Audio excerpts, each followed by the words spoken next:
Good evening and welcome to the Press Box. My name is Melissa Ponzio, and for the next 30 minutes I'll be your host. With me tonight are Kenny and Jeff. How are you guys doing tonight? Real good. Doing just great. Glad to be here. Great. I want to thank you both for coming in tonight.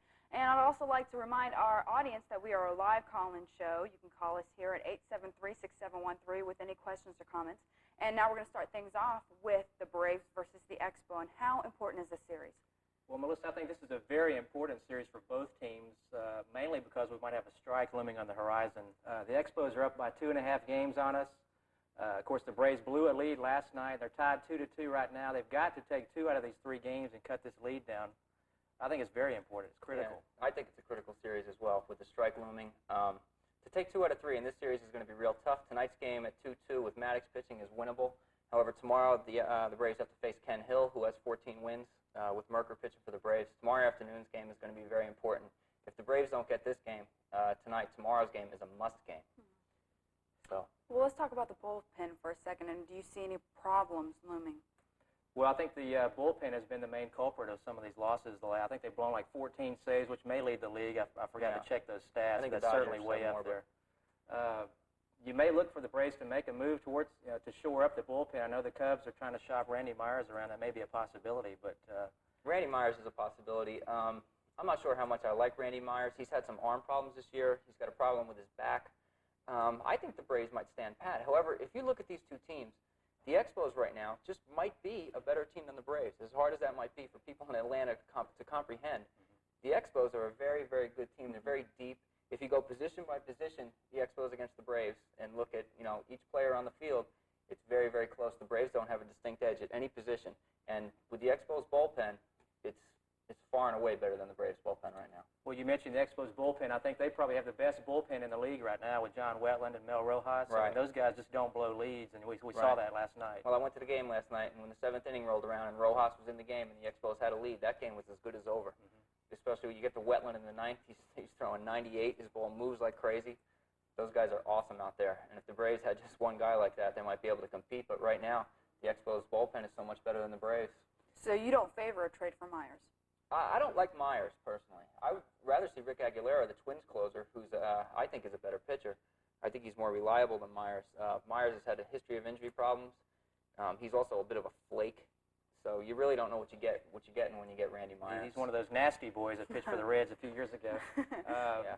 I don't like a trade for Myers either. I think he's sort of washed up. He pulled himself out of a game last week with a bad shoulder, and he missed, didn't pitch for a week. So there's got to be something going on there. Right. The Cubs had a game where they had a 1-run lead in the 9th, and they used Dan Plesac, which has to tell me that Randy Myers might have some kind of an injury that they're trying to hide. He pitched on the weekend. He got a save on the weekend, but I think they threw him out there maybe to showcase him in order to try and trade him. So. But I am not interested in a Randy Myers trade for the Braves. I don't like that scenario. Okay. What about Jose Oliva and Terry Pendleton? Well, that's going to be a big decision for Bobby Cox to make coming up in the next week or so. Do you keep playing Jose Oliva, who's had one of the hottest bats in baseball? I mean, the guy's got 7 home runs and 58 at bats or something ridiculous like that. Terry Pendleton struggled all year. I think he's over the hill. He's overweight also. I'll throw that in. He's always been overweight. This is his last year of his contract. He's probably not going to be back with the Braves next year. If I'm Bobby Cox, I'll go ahead and play Jose Oliva. Yeah, well, Pendleton has carried the Braves through 3 years into the postseason. I don't know that the Braves owe him a chance to try and carry them again during this stretch run here, but I think I would favor playing Terry Pendleton over Oliva just because of experience in a pennant race. But as you say, Pendleton is overweight. When you get to be into your 30s and you're overweight, it becomes a problem. It really does. When you're younger, you can probably carry a little bit extra weight and still play. But the weight he's carrying right now, I just don't know. He might be done. He's definitely done in Atlanta. I think the fact that he let himself get overweight is a bad reflection on him as far as not staying in shape to play. Obviously, when you get older, you need to be in better shape to keep up the same pace. And like I said, last year of his contract, he's probably going to be a good player off the bench down the stretch run with a good veteran bat. But I say leave Oliva in there. Well, okay. We shall see. And we have a phone call right now. Hi, caller, you're on there. Yeah, I have a question for Kenny Carr, please. Okay. With football season upon us, I'm a fantasy football league player. I'd like to know his top 5 or 10 picks for fantasy football league. Well, this is a trick question because this guy's in my league. So he wants to know who I like, so he knows if he has drafts around me, who I'm going to take. So you need to put out some misinformation there. That's right. I like Jeff George. First pick, Mike. Go ahead and take him. Thank you for the call. Now, we were talking about Terry Pendleton and his weight problem. Now, I know he's always been a big ball player. Is he really that big? Well, I think the guy's probably 15 to 20 pounds over his playing weight when he was from the prime of his career. Now, he's always been a big big guy. Yeah, I don't think he's as big as he was last year, but he needs to wake up and realize he's not a kid anymore. He's 33 years old. He's 5'9", and he looks like he's about 220 out there. 5'9", 220. He doesn't look. No, that's no good. Okay. That might be good for a linebacker, but not for a third baseman. Okay, we have another. Or a fullback, yeah. We have another phone call. Hi, caller, you're on the air. Yes, I was calling to see what the opinion was about the Danny Manning trade, the possible Danny Manning trade. See what your opinion was. We need to say Danny Manning 5 times fast. Danny Manning. Okay. I haven't heard any trade rumors about Danny Manning. What's going on with Danny? Well, he's still a free agent as far as I know. There was a lawsuit against the league that was filed by some of the free agents in the league. Danny Manning was one of them. He was waiting to see whether they were going to rule against the salary cap in the NBA draft. Now that the ruling came back that the cap is going to stay and the draft is going to stay, Danny Manning is going to have to make a move soon. I think he'll re-sign with the Hawks. Now, I don't know if I like that or not. I don't know how much I like Danny Manning as a player, but I think he'll come back to Atlanta. I think the Hawks are the only team that has enough leeway under the salary cap to actually sign him for the kind of money that he wants. Well, the Celtics did until they signed Dominique, which was absolutely an absurd move in my opinion. I think we'll get to that later. Thank you for your call. How much was Manning asking for, by the way? Well, I think he wants about $4 million a year, but the Hawks have offered him $3.5 million. Well, there was an offer on the table for $35 over 7 years. $35 million over 7 years. I guess it's prorated with a signing bonus, so it doesn't count against the cap and that kind of thing. He turned that down. So. So he's crazy. No. Okay. Absolutely. Well, I don't know. Let's move on to I saw your mouth hanging open, Melissa. Well, that's a lot. That's a lot of money. That's a lot of money. Well, I was going to tell you that some of these basketball players are signing $80 and $90 million contracts. Right. Well, that was the rookies. Someone is crazy, and it's not us here talking about it. You know what I'm saying? All right. We're crazy for being here, not out dribbling a basketball. Exactly. Well, what about that one guy out in hockey that he's making like $50 million over like 2 years? I swear. Okay. Well. Right. We talked about it last season. I'm not exactly sure who it was. Must But he be signed a $50 million contract. Must be Lindros. It's not Gretzky, I don't think. Lindros signed a $50 million over 10 or something like that. That's right. Still amazing. Yeah, Amazing it's a lot of amount money. of money. Hockey players are a lot tougher than basketball players, though. Right. You know that's right. Okay, let's move on to Falcons and their preseason. Let's analyze some of their off-season moves that they've done. All right. The Falcons have probably been one of the more active teams in the off-season. I think they've made some excellent moves. I really like, I know you belittle Jeff George, but I don't really like that move. I think this guy's got the tools to be a great quarterback. He just struggled with a bad team and a bad offensive line and bad coaching, and, of course, that gave him a bad attitude. Well, now he's got a fresh start with a run-and-shoot team. I think he's going to come in and probably throw for 25 touchdowns or more and light the scoreboard up for the Falcons. He might. You said he has the tools. He's always had the tools. The question with Jeff George has always been his attitude. And you talked about the Colts offensive line, and it was awful. He got battered around there. The Falcons basically have a rebuilt offensive line. Mike Kent is back. They have Whitfield and Kennedy, who are in their second and third years respectively. They're both fighting weight problems.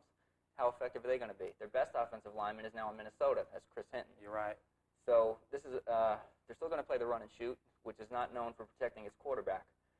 I don't know if Jeff George can last an entire season in the run and shoot with all the blows he's going to take back there. Well, that's probably the main question against him, I think, at this point, is his durability.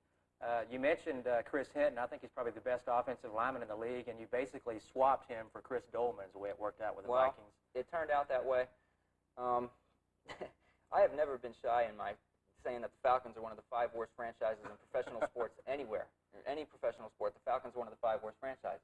This is a team that's been in existence since 1966. They've never even gone to the conference championship game. They stink. Yeah, they're terrible. Let's just get it out on the table. As long as the Smiths are running the team, I want to know what Rankin Smith Jr.'s qualifications are for being the president of this team, other than being the owner's son. Well, so he's probably got a very short resume then, doesn't he? Yeah, very short. Right. And he hasn't built it up any with his performances of the Falcons the last few years.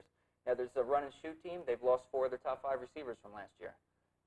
I think that's probably their worst move. I think they expect to get a lot of help out of the draft with Bird Emanuel and but Bird Emanuel is they signed Terrence Mathis, who was primarily a kick returner with the Jets, though.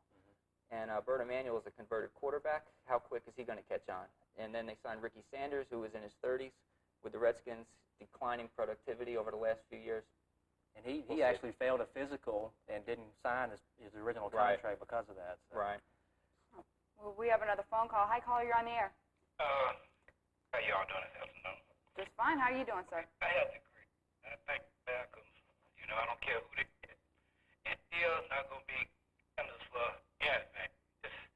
They just not, I mean, maybe in the Little League they may make it, but as far as the NFL, I don't care who they get. They can't. I hate to cut you off, but I think we're experiencing some technical difficulties. Okay. You're cutting in and out. Try to call back, and we'll get a better line on you. Okay. Thank you. While we're waiting for our fabulous fan to call back in, let's talk about June Jones and what the effect of him will be this year. Well, that's a big question mark. June Jones has no coaching experience in the NFL as far as head coaching. He's got a good reputation as being an offensive mind. Right. And he's going to try to run and shoot. I think the Falcons will score a lot of points, and their main offseason acquisitions have been on defense, which was a smart move. In addition to Chris Dolman, you sign Clay Matthews, and you get two starting cornerbacks in Kevin Ross and DJ Johnson. Of course, we're losing Deion Sanders, who's only a part-time player. With the salary cap, you just couldn't afford to keep him. So. Right. Well, the Falcons, I think, made some good moves on defense. The run-and-shoot offense, I don't like it. I don't think it is ever going to win in the NFL as far as the championship is concerned. You see what happened with the Oilers last year. They won like 11 in a row in the regular season. First playoff game, they got beat. The run-and-shoot offense, to me, is not an effective offense for the NFL. I don't know what it is, whether you score too quick and your defense is out there too much. You have a tendency to turn the ball over. You can't protect your quarterback. There's a lot of shortcomings to the run-and-shoot in the NFL. Well, I think you just hit on all of them. The fact that you leave your defense out there too much is probably the main point. Teams that win championships in the NFL run the football. You have to be able to run run every year. So you have to be able to run the football. If you look at the teams that have won the last 5 or 6 Super Bowls, they've all been able to run the football, and they've all had a stud running back that's been able to carry the load for them, especially when they need to have ball control. Look at the Giants teams that won. They held the ball for 40 minutes in the Super Bowl against Buffalo. And Buffalo was not a run-and-shoot team, but a no-huddle team that their offense was on the field for 3 minutes, and they scored a touchdown. Defense is back on for 7 or 8 minutes. That tends to wear you down, and that looks like what's going to happen with the Falcons. Well, we do have a new running back, Ironhead Hayward, but he reported about 380 pounds or something like that. Well, he's over 300 pounds. He's from my neck of the woods in New Jersey. He's always had a weight problem as long as he's been in the league. I don't see where the Falcons think this guy is going to be any different now. He was a stiff with the Bears last year. He was a stiff when he was in New Orleans. He's always been overweight. And last year not the answer. They signed Eric Dickerson, and they passed up on Hayward, and Jerry Glanville didn't let that go by. He liked to touch on that in the newspapers as far as that being our downfall last year. Well, Glanville was a big running back. Yeah, Glanville was famous for making excuses in the newspaper to try and save his job. But I don't think Hayward's the answer. I'd like to see him give Tony Smith a chance. He was a #1 draft pick, and they passed in the past on Rodney Hampton. They've passed on other good running backs, and they took Tony Smith, and they have never really given him a chance to win the job. I'd like to see him give him a chance this year. Well, Eric Pegram sort of blossomed last year. Probably a good, solid 1,000-yard back if he gets any blocking. Right. I think they can use them both, but I don't like to see Hayward back there. Okay. Before we go into any predictions for this season, I just want to throw this out here. I don't believe we've had both of you on at this time for this topic, but how do you feel about a player going to a coach status? Because I'm not mistaken, June Jones was a player at one time. He was. And do you think that works well with certain teams? Maybe it will affect the Falcons? Anything like that? Well, I think that's probably a pretty common practice for a guy to retire and then get into the coaching ranks and work his way up. June Jones never was a star quarterback, but he was the Falcons' backup quarterback in the 70s, I think. Right. Behind Barkowski. Yeah, he was a backup quarterback in the 70s for the Falcons. He went to coach at Portland State under Mouse Davis, who was like the guru, the father of the run and shoot. Oh, I see. And that's where he he was tutored under Mouse Davis. He learned the run and shoot. That's the offense that he wants to run. He is one of the guys that people who want to run the run and shoot, they would hire June Jones, or at least seek counsel from him. So this is his first job as a head coach. It remains to be seen how he's going to do. All the reports we hear, though, from Swanee say that he's running very organized practice. The players are going about it in a very professional manner, which is a far departure from Jerry Glanville's years here. Okay. The players actually like him. I think that's a big key to June Jones. Yeah. Another comment I wanted to make as far as it seems like the bad players seem to turn out to make better coaches. Yeah, and I think that's true because they actually have to study the game more. Right. They don't have the natural ability to get out. Some guys So you're saying the superstars, Right. not necessarily, or the bad players? Well, June Jones was a backup quarterback. He probably threw 10 passes a year for the Falcons. He carried the clipboard on the sideline the whole time. Yeah, nobody carried the clipboard better than June. Well, he was great at it. Awesome. But anyhow, he had to study the game more in order to get his talent level even with the guys that had the cannon arms like Barkowski, who could just throw the football 100 yards. Yeah, I think if you look around the league now, there aren't too many head coaches in the league that were star players, actually. Interesting fact. Yeah. Let's get on to some predictions for the '94 season. All right. On the Falcons, we'll talk about them. I think they're going to go about 8-8. I was going to go out on a limb and say maybe 9-7, but I don't think I'm going to go that far. 8 wins. They won 6 last year. Let's go for 2 more this year. Right. I think that'd be a good season. Yeah, I think 8-8 would be a great season for the Falcons. A building block to the future. The only thing is, they've signed a couple of guys on the defensive side that are good players, Kevin Ross and Chris Dahlman, but they're a little bit older. Kevin Ross's best years are with Kansas City. He's in his 30s, and Chris Dahlman is in his 30s. How many more years are these guys going to be really effective players? I think the Falcons are actually looking to win now. I don't think that's a realistic goal. I think 8-8 would be a great season for the Falcons. Let's hope they can do it.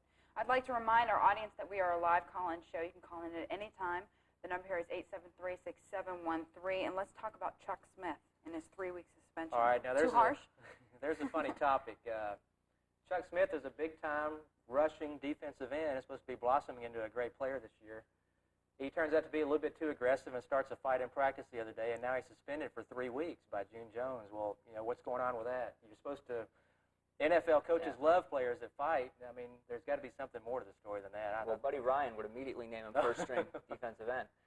But he took a helmet and started swinging it at Roman Fortin. I think there might be something more to this than they're letting out. Maybe – I don't want to speculate on what it could be. You remember Chuck Smith, though, was a player who went to the University of Tennessee and had problems with the law there. He took a baseball bat to some guy while he's at Tennessee and almost killed him. Oh, he's a bad seed. I remember him at Tennessee because he beat Georgia a couple of times. Right. One thing that you might have to remember is that it's okay to fight with other people, but not with your teammates. Well, Maybe that he's trying to nip it in the a bud. fight in NFL practice is a pretty common occurrence. These And, fights and Roman scrimmages are very Roman common Fortin is a occurrences. big boy. I mean, Should be able he to probably take care weighs of about himself. 290. So. Okay. Well, we have another phone call. Hi, caller. You're on the air. Hi, I was wondering, the analyst thought that Eric Pegram was going to do this year, and how the Falcons are going to do without Michael Haynes. Okay. All right. Well, we talked about the loss of the receivers, and they're still going to try to run the run and shoot. I don't think it's going to be as effective because they Michael Haynes is the fastest guy in the league, pretty much. Right. Michael Haynes. That's going to be the Falcons' biggest loss this year, in my opinion. Here's a guy that could stretch the defense. He's one of the fastest receivers in the league. Andre Rison is one of the best receivers in the league, but he's not necessarily one of the fastest. He's a good possession receiver. He catches the ball over the middle. He's real tough. But Haynes was the guy that they would like to go to when they went deep. Now, I don't see anybody that's going to step in and replace him in that area. The run and shoot basically is a ball control offense through using the pass for short passes. It's not really an offense you use to stretch the defense, but without a deep threat like Haynes, you have the defensive backs playing up closer. It's going to be real hard for some of these Falcons receivers to get open, I think. I think Haynes will be definitely the worst loss for the Falcons in this offseason. Thank you for your call. Yeah, go ahead.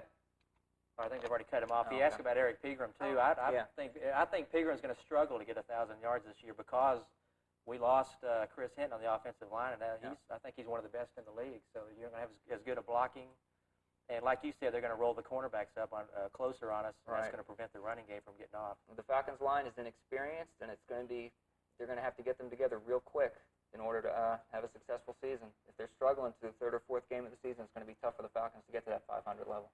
We have another phone call. Hi, caller. You're on the air. Hi, yes. Question. Do you think the Giants will be able to flourish here with an unproven quarterback? No, that's my team, the Giants. They're gonna struggle. I think I'm afraid to say that they're really gonna struggle this year. The quarterback situation is Dave Brown from Duke and Kent Graham, who was the backup at Ohio State until his last year. Well, you're probably familiar with the situation more than I am. Why don't you tell us what happened to Phil Simms? Well, the salary cap, I think, took away Phil Simms' last season with the Giants. They were unable to afford him under the cap. He had a $2.5 million contract that they couldn't afford, so they had to cut him loose. He's now going to work with ESPN. So, one more year out of Phil Simms, the Giants might have been able to compete. I don't think they're going to be able to compete in a tough NFC East with 2 unproven quarterbacks. They've also had a lot of losses on defense, a lot of free agent defections. Lawrence Taylor's gone the heart and soul of the team for the last 10 or 12 years. It's going to be a struggle for the Giants this year. Now, you mentioned Andre Rison before we had that call. How do you Right. think the personal tragedy that he has had this past, 6 months with his house burning down and everything, how do you think will that affect him at all, or do you think he's going to be a real professional and try to put that behind him? I think the main mistake he made is he took the girl back. Oh. Newsflash for me, I had no idea. Yeah, he took her back. I think he did. Well, I hate that. There was a rumor that they were both involved in Press and box did gossip. Yeah, Right. she went Oh, I to did Burn not. the house down on purpose for insurance reasons. Well, I don't know about that, but she went to alcohol rehab, and now I think that he took her back. I think Andre Rison is a professional. He's had some off-the-field problems, but he's a great player when he gets between the lines. I don't think it really going to affect him all that much. He's going to catch 80 passes. He'll have the same year he always has. Okay. Well, let's hope so. Let's move on to basketball and Dominique and his signing with the Celtics. Well, I wanted to touch on this before. I think this is just an awful move for everybody involved. Okay, the Celtics are a team. Red Auerbach needs to realize that this team needs to rebuild. And you don't rebuild by signing a 34-year-old guy who's had an Achilles tendon surgery to a 3-year contract for $11 million. You need to save money under the cap to sign some younger free agents. I think Horace Grant would have been a better fit here. They're still trying to sign Purvis Ellison. If you want a big marquee player, why don't you take a run at Danny Manning, who's an unrestricted free agent?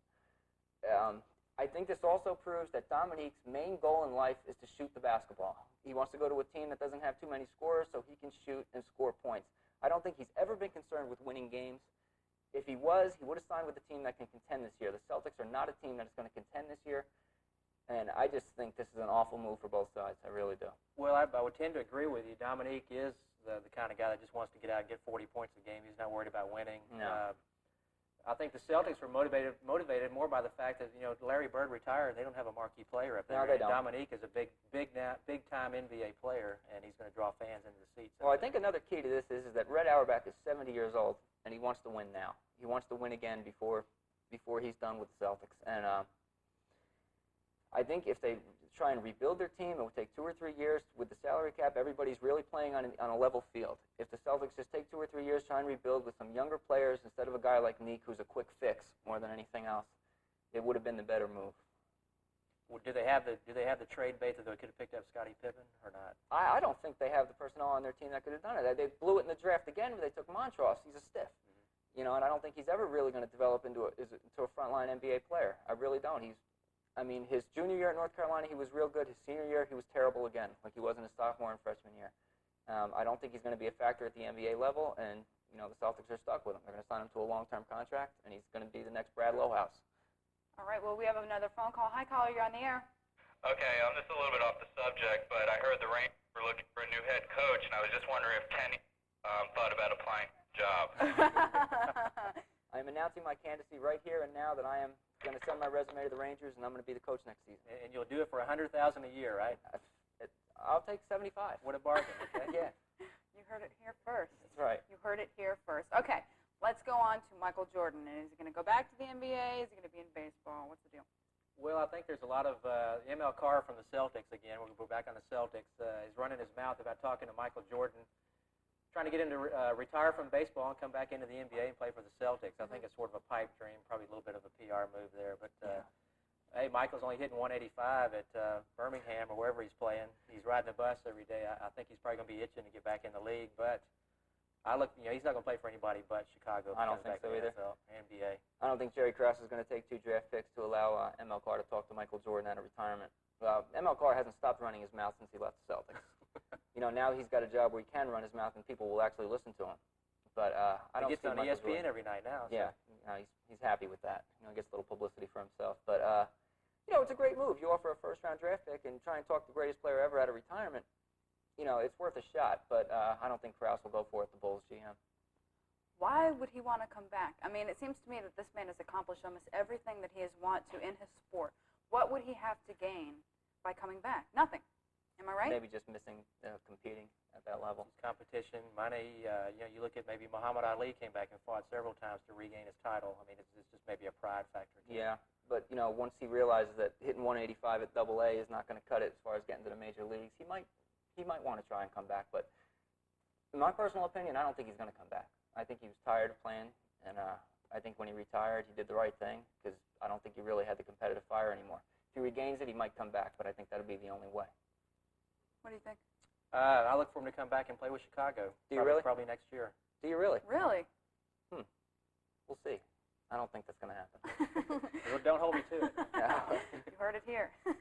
Okay, let's go on to the NHL and the Mike Keenan episode. All right. Well, Kenny's the Rangers fan, so we're going to let him talk about this. Well, I'll tell you what. Mike Keenan won us a Stanley Cup, or he helped. He was the coach. They won the Stanley Cup, so I can never really say too much bad about him. But this thing he pulled here, and I can only think this goes back to an entire season of him and Neil Smith, who's the Rangers general manager, did not get along the entire year. They tolerated each other.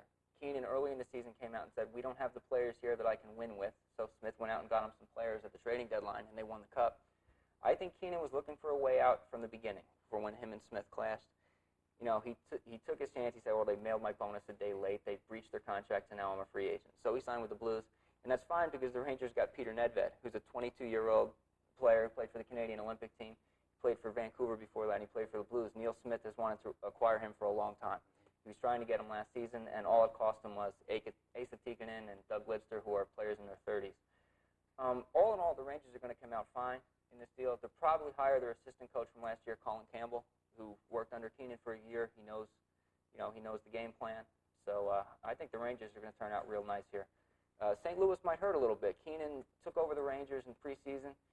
He talked to the team about what it would be like to win the Cup. He showed them a video of what a parade would be like down in New York. He's a very motivational type of guy.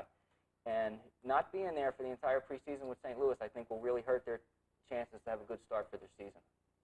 So I think the Rangers turned out fine in all this. I think you may underestimate the impact of this guy's coaching ability. I mean, he's been a winner wherever he goes.